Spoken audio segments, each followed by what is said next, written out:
Hey everyone, thanks for joining us today for this webinar. Our strategy is just to update and inform as much as we can, and then we'll leave lots of, that won't take long, 15 minutes maybe. We'll leave lots of room for question and answer. So if you have any questions at all, you can throw them in the Q&A or in the chat. And then at the end of the session, I will run through all of them with Jim, and looking forward to connecting. With that, I'll hand the floor over to the wonderful Jim Kerr. Thank you. Thanks, Anna. Good morning or good afternoon, depending on where you happen to be located. Thanks for attending. We're going to talk about the Emergency Connectivity Fund and kind of what it is and isn't and how to proceed from here. We have a relatively short window, obviously. I don't know if you're aware, but the window opened as of yesterday to start applying. So now is the time. So without further ado, my name is Jim Kerr. I'm a E-rate consultant to service providers and manufacturers. That means that I can't help you in the E-rate process on your applications, but I certainly can advise as to process and rules of the road, if you will. So with that, I guess take what I say with a grain of salt because I'm working for the service providers and manufacturers and not for you all. So ECF, what it is and isn't. It is not E-rate 2021 2.0. It is not E-rate. So it is E-rate-like in certain respects, but it is not considered to be E-rate. There are no Category 2 internal connections associated with the ECF program. There is no cybersecurity support unless it's seamlessly bundled with an emergency connectivity fund eligible service, and underline the word seamlessly. And it is support for at-home devices and access to the internet for kids, staff, and library patrons that are in need. And underline the word in need. So who is eligible? If you're a participant in the E-rate program, then you're eligible to receive funding under ECF. Furthermore, if you haven't participated but would like to in the E-rate program or the ECF program, you can certainly register. You will need to prove that you are in fact a eligible recipient of these services and the discounts associated with them. There has been a gift rule suspension that expires as of today for E-rate. It does not expire. In fact, it was extended as far as the ECF fund goes. So just be aware that there are two different tracks. There's still a rule as far as the gift rule is concerned with E-rate, and that goes back into effect. No more free lunches. There wasn't free lunches before. It was matters of delivering additional support for broadband connectivity and one-to-one computing. That is no longer invalid as of today, so be aware of that. So we've had a tremendous amount of stimulus funding that's occurred over the last year and a half. We started off with the CARES Act that was in April of last year. Then there was what was called the CRRSA for the continuing resolution component that had $900 billion in it, of which there was a significant funding for allocation for what are the ESSER funds, et cetera. And then we had the American Rescue and Recovery Act, or American Rescue Plan Act, I should say, that occurred back in March of this year. Again, there was $122 billion in ESSER funds, $130 billion overall for K-12 education. There's been, on top of that, there was this thing called the Emergency Connectivity Fund. That is in addition to that $130 billion that was allocated back in March of this year. And this is the E-rate-like program, what we're going to talk about today. Some important things that happened along the way with the CARES Act. Again, it was for one-to-one computing. We had purchasing one-to-one devices and internet services in the CARES Act, original CARES Act. Again, it appeared in the Consolidated Appropriations Act at the end of last year, where they had educational technology and one-to-one remote and hybrid learning support was again eligible as a service within that. And then we have the CARES, or the American Rescue Plan Act, I should say, and funding for Wi-Fi hotspots and services. Now, mind you that this is a separate funding mechanism. This list of eligible services and things is separate from the Emergency Connectivity Fund.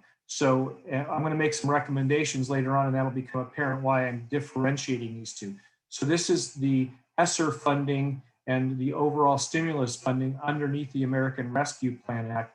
And then the Emergency Connectivity Fund is its own separate $7 billion program for 100% of the costs associated with the eligible equipment, advanced telecommunications and information services, or eligible equipment and advanced telecommunications and information services. The net of this is that after all is said and done, they're still estimating somewhere between 10 and 15% of all students do not have a decent internet access at home to do homework. Forget about just distance learning. Just to do homework at home, they're estimating that 10 to 15% of all K-12 students do not have decent internet access. So this is really to fix the homework gap and the emergency situation that we're in. And so they've, hopefully they're going to cover off those at-need students and patrons of libraries and staff of schools that do not have decent internet access at home to be able to engage in remote and distance learning. So some of the highlights, it's for purchases that are being made now for delivery sometime in the next year. So if you've made a purchase starting June 30th or the 29th, I should say, through 6/30/2022 and delivered within 1 year of funding commitment. They made school bus Wi-Fi eligible. So the internet access or ISP services, WISP services, whatever you want to call it, as well as the devices necessary to make Wi-Fi on a school bus operate is eligible. Students, school staff, and library patrons are eligible to receive services. There is no cybersecurity eligibility. They kicked that can down the road and decided that it wasn't part of this intent, so they did not include cybersecurity. There is no minimum bandwidth requirements. As long as it meets the students' needs for distance learning and remote learning, it is acceptable. It's for students who are in need. So it isn't for a district-wide refresh of all Chromebooks, as an example. It is strictly for those Chromebooks, for those students that are in need, and you need to certify that they are in need to be able to support them with this program. If there is funding left over, there will be a second window, and it will be for past purchases. So for reimbursement of purchases that you made out of your general fund prior to July 1 of this year.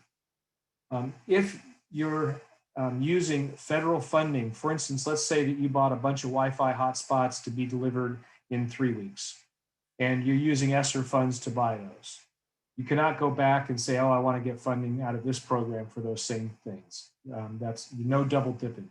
Now, if you partially purchase them using ESSER funds as an example, and you wanted to support the rest of that purchase with this program, you could do this. You could split purchase them.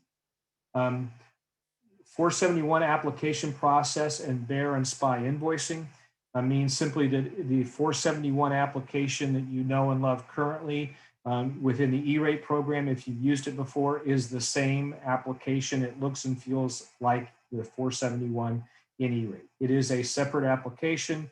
It is under a separate link, and I'm going to share that link with you here in a little bit, but it is virtually identical, or it looks and feels like it. There is bear and spy invoicing with a twist, and we'll talk about that.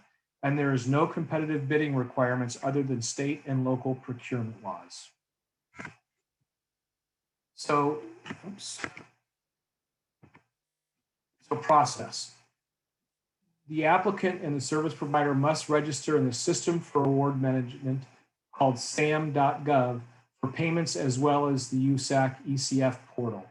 So you have to be registered in the USAC Emergency Connectivity Fund portal. If you're currently registered in the E-rate EPC portal, you can, or what's called the E-rate Productivity Center portal, you can cross-register. So you can simply say, I want to register for the 471 ECF portal from my current account in the E-rate Productivity Center or EPC portal. If you don't have those accounts, then you're going to need to start from scratch and register in both systems. What you needed to do is determine the needs for numbers of students and patrons that actually have need. In other words, the needs are not being met by their current support. And whether that may be via not eligible or not getting emergency broadband connectivity. There's a bunch of emergency broadband benefit program to support needy folks. There's a whole bunch of programs out there. If those programs are not supporting the student at home to be able to do their homework or engage in distance learning, they're considered in need. No competitive bidding requirements again, but you must follow state and local procurement laws. Then contract for the services delivered between July 1 and June 30th or prior to the end of the 1 year after funding commitment. And then file. And it's 45 days from yesterday. So the first day of filing was yesterday, and it flows through August 13th. So you have 45 days from yesterday to get that done and get the filing in.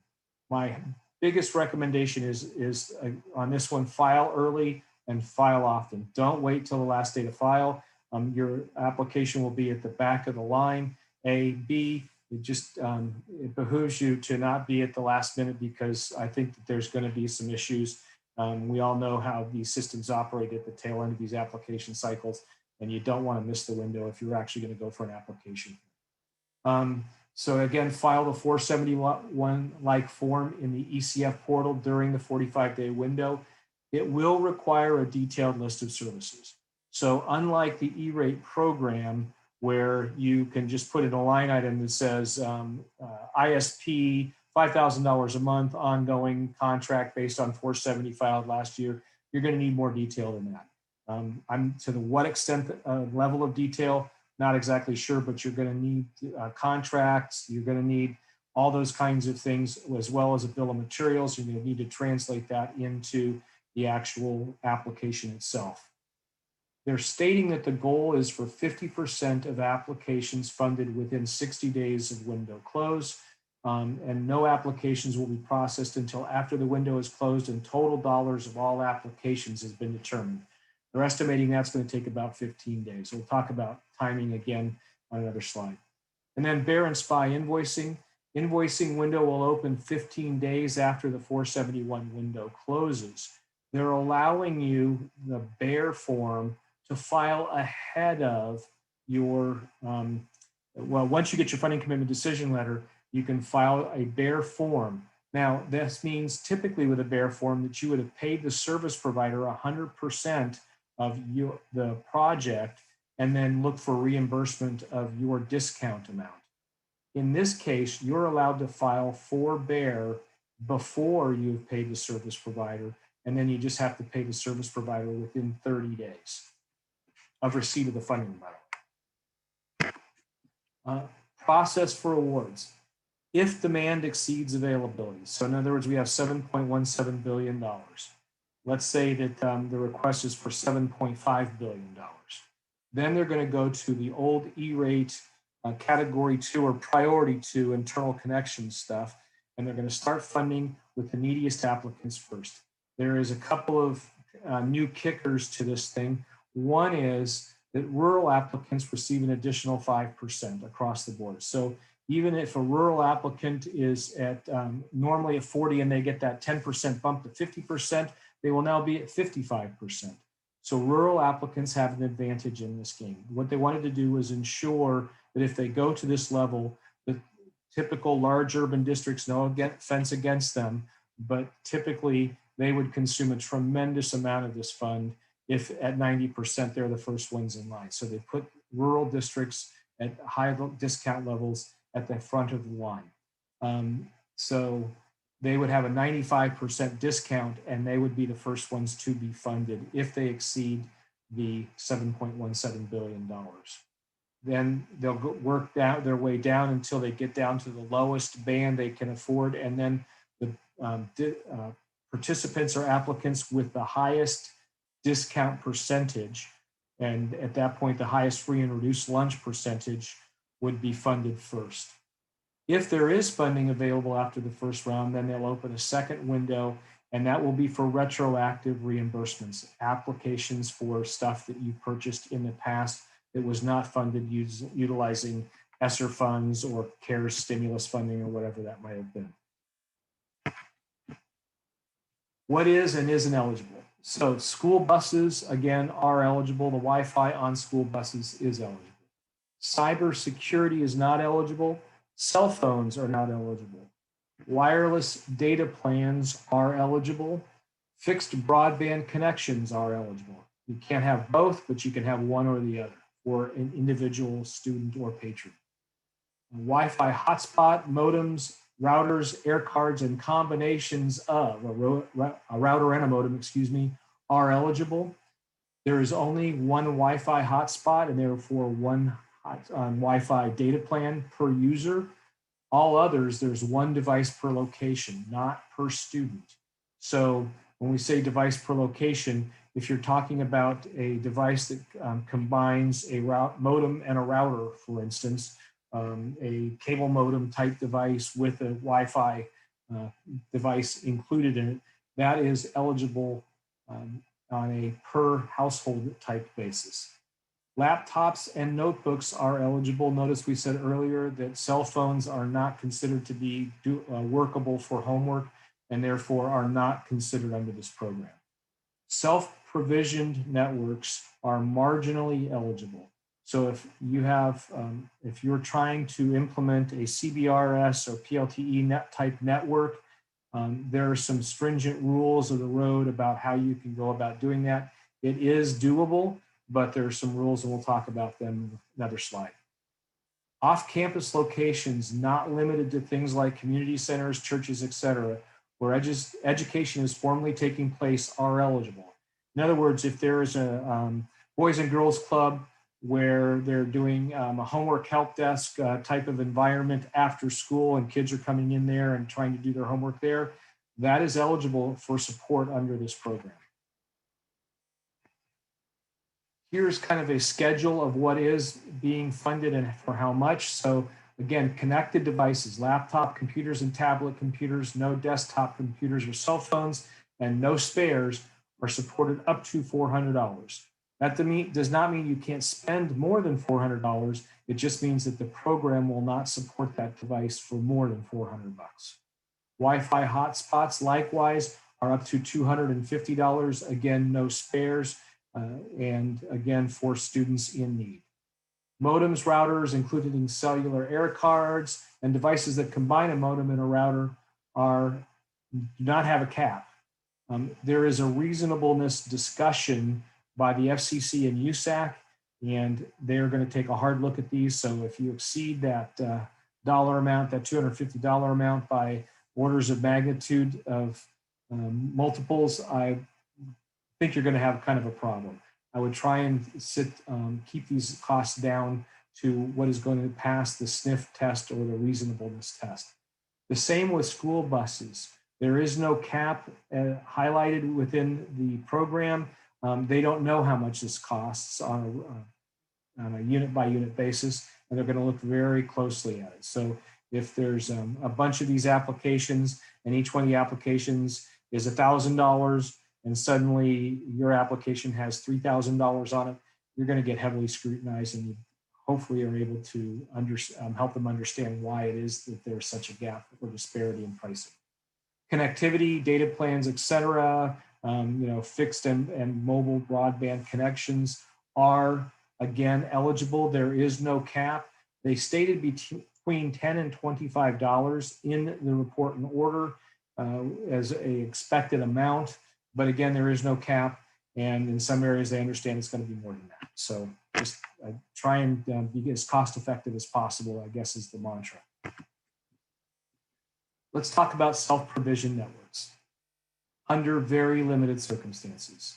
There is no competitive bidding requirements again, but you have to demonstrate with clear evidence there were no commercially available internet access service options sufficient to support remote learning from one or a combination of providers. In other words, I found the service provider that can provide the wireless, but they don't have an appropriate device, so I had to buy that from another manufacturer or organization, and therefore I have two separate contracts for basically delivering service to one student. You have to certify that you sought the service and that the providers were unable or unwilling to provide broadband internet access services sufficient to meet remote learning needs of their students, school staff, or library patrons. Again, you have to certify that you actually reached out to them, maintain a documentation. Phone call probably is not sufficient, that you actually got a quote from them or their emails back and forth saying, no, we can't deliver that level of quality of service. We're a wireless company XYZ, and we only have the capability to provide 2G or 1G to that locale or something to that effect. Again, you're going to need that documentation to get through this hurdle. This is going to be highly scrutinized, I guarantee it. Some organizations that are carrier-based organizations have put up a real fight to not even allow this to be eligible. And I know that the FCC is looking at this very hard. Must be implemented within 1 year of funding commitment decision. So if you apply and you were funded, say, in December of this year, then you have 1 year from that date to get the thing installed. And then we'll need to demonstrate geographic and demographic coverage. You're going to need to say how many students in what area you're actually going to be able to support utilizing the self-provision network that you're asking for funding for. Timing. Now to August 13th, get your contracts executed for the services that are eligible under this program and submit a 471 application. By August 28th, USAC will have completed the application review and will announce funding request levels, whether they have money left or whether they're going to have to go to a leveled or tiered funding resources. By October 13th, they're saying that 50% of applications will be funded. And by November 23rd, they're saying 70% of all applications will have been funded. Sorry for the spelling, but service delivery within 1 year of funding commitment. Boy, 2 misspellings in the same line. And then the links, here's a couple of links. One is the FCC's Emergency Connectivity Fund FAQs. And then there is a link to the emergencyconnectivityfund.org, and that's where you start the application process. There's also a couple of good video tutorials on how-tos. Some miscellaneous things. There is a 10-year document retention requirement. So just like E-rate, 10-year document retention. The gift rule waiver has been extended for gifts associated with distance learning. The rules or the road are that you can't accept football game tickets or something that's in excess of value of $20 in any single transaction. However, you are allowed to, on behalf of your district or your library system, or you're allowed to receive gifts that help you support distance learning. The SIPA requirements will be in place when both device and connectivity are provided through the ECF program. So if you're just providing a laptop, you do not have to have that laptop be SIPA compliant.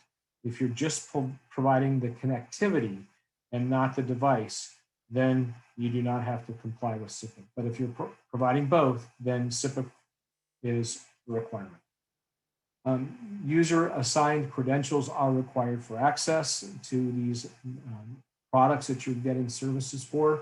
And then non-traditional off-campus locations are eligible, again, where education is taking place. Community centers, churches, etc. No on-campus service covered by E-rate Category 2 is eligible. So switches, routers, firewalls, UPSs, those kinds of things, not eligible for on-campus services. This is strictly for homework gap stuff. And then recommend filing separate 471 applications for each type of service. If you're getting buying a bunch of Chromebooks, for instance, I would recommend that would be one application. The services, the WISP or ISP services or fixed or mobile broadband services that you're getting would be a separate application. And then the hotspots, cable modems, wireless router modem device, whatever that might be, that would be a separate application as well.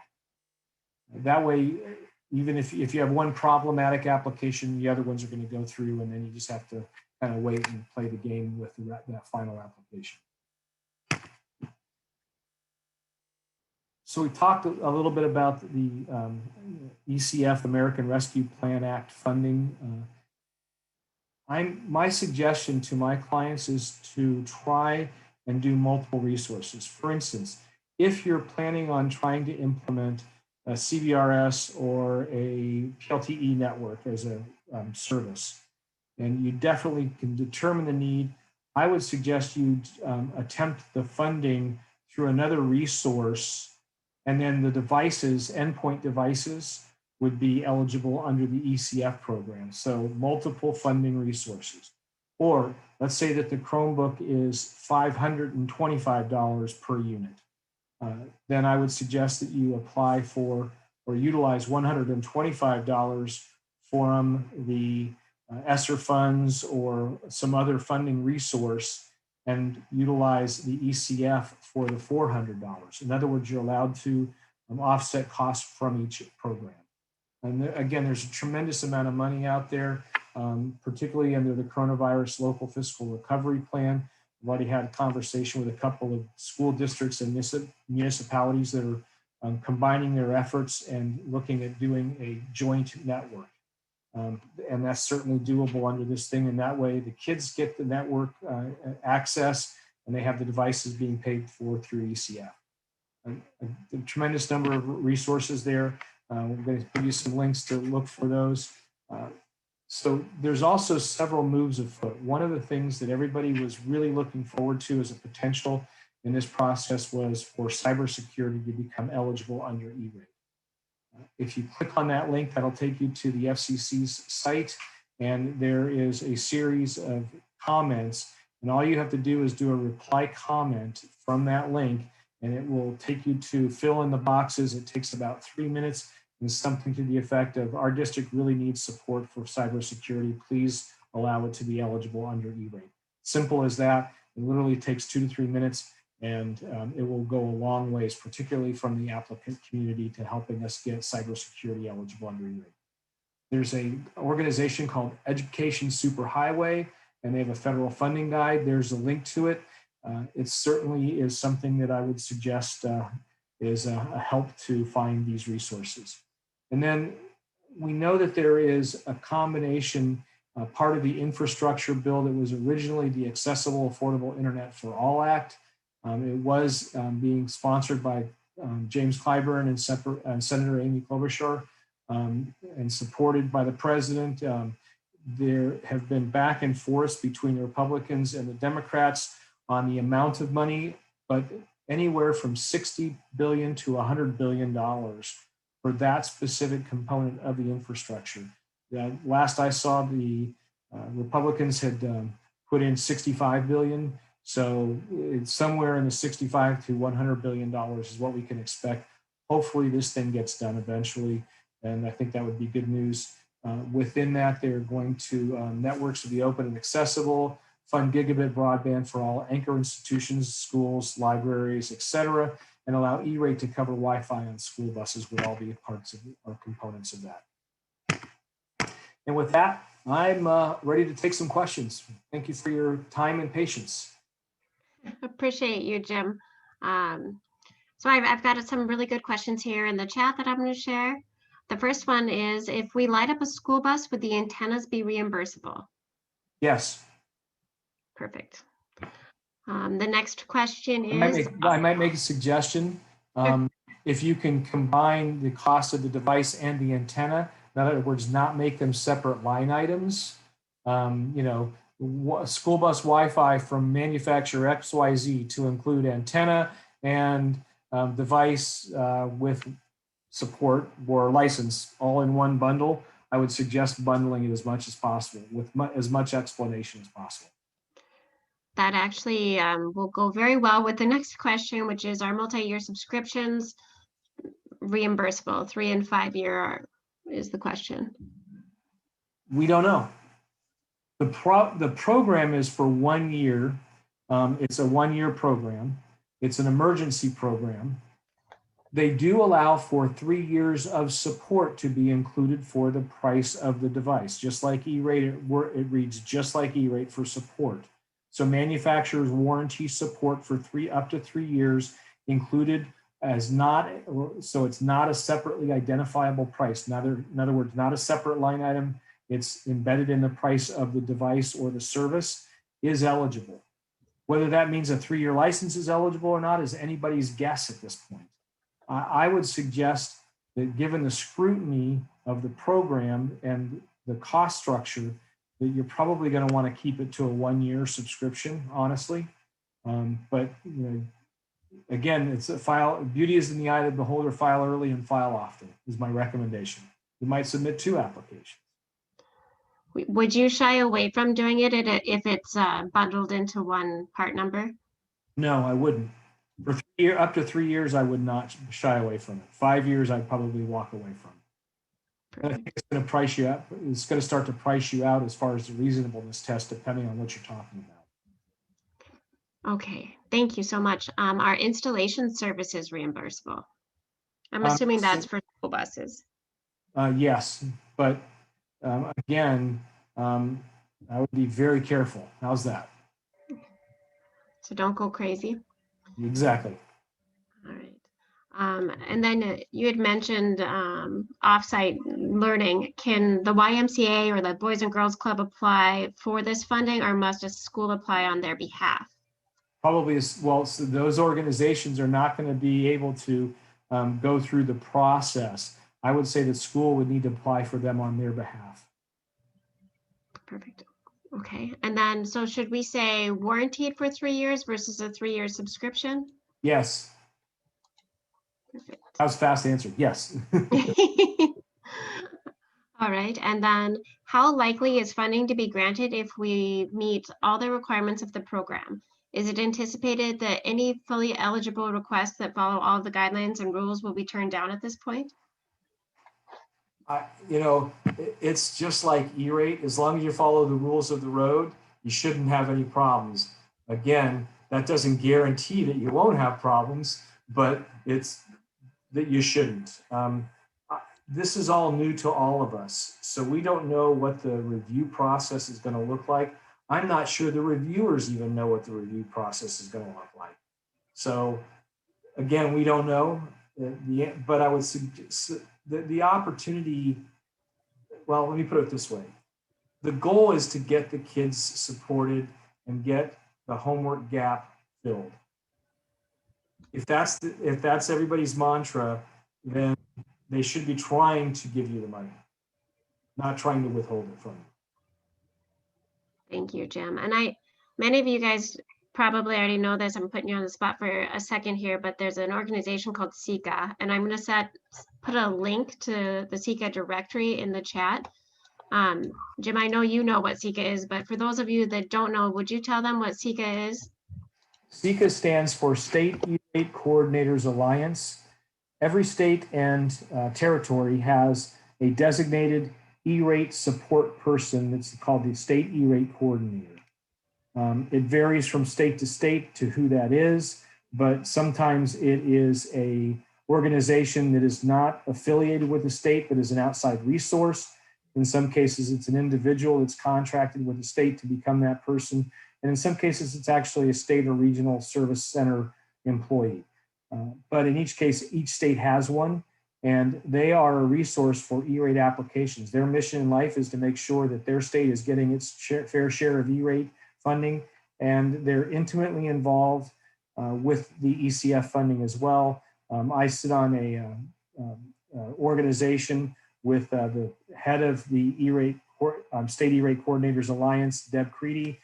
Super people. I know several of them. They're ready, willing, and able to help you in this process.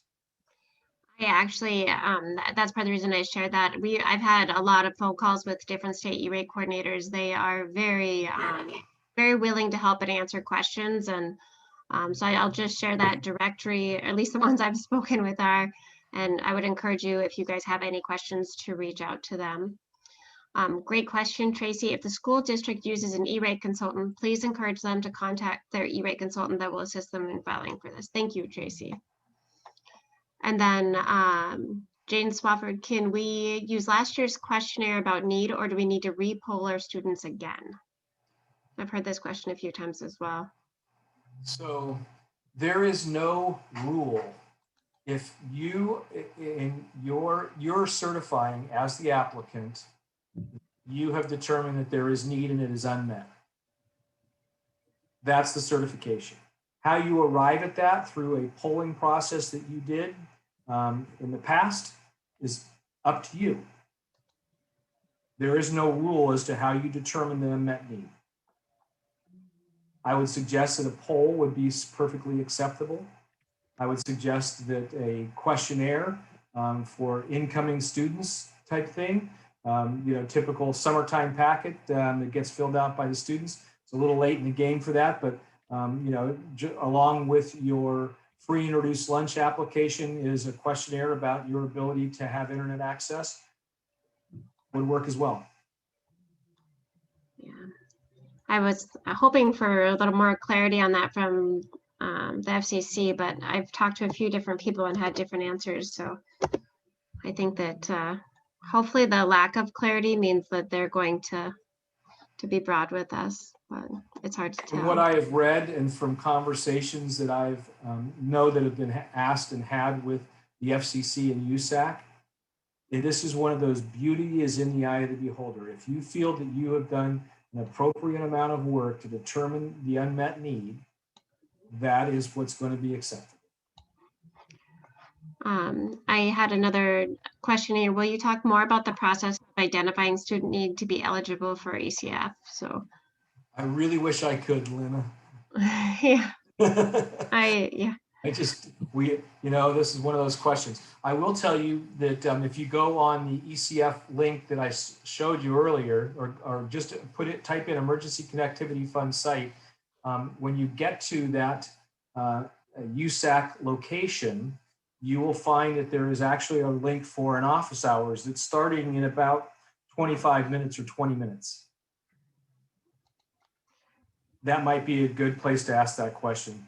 I know it's been asked, and I know that there is a lot of consternation about certifying something that you're not sure what they're actually looking for as part of the certification process. I will tell you guys too, after this webinar is done, I will send out the recording and the presentation for anyone to review. So I will get that sent out. Are there any other questions or anything for Jim while we have him?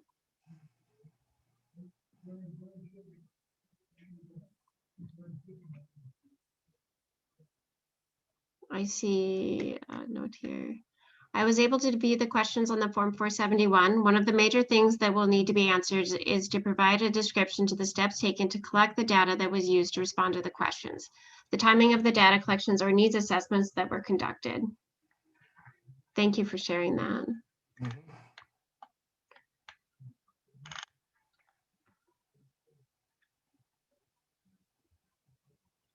Anything else? Thank you guys for spending some time with us today. We appreciate it, and we'll definitely send out this recording and the presentation. One last question here I just got. What's the best way for certifying needs for tech or need for tech? Again, survey of the student population. Obviously, over the last year, who is probably most in need. And if you can identify those students through polling, do you have decent internet access at home? Can you participate in distance learning while at home? No, great. What are your needs? Those kinds of polling kinds of questions. That's how I would approach it. In my understanding, a few schools I've talked to have been concerned about the legitimacy of the claim of need. And I don't think it's your job to prove that they have need. If they say they have need, I think you just have to basically take them at their word. Agreed. All right. Any last minute questions before I let Jim carry on with his afternoon? Actually, I'm going to go attend the ECF office hours. Well, thank you so much. All right. Have a great day, everybody. Take care, all. Thank you.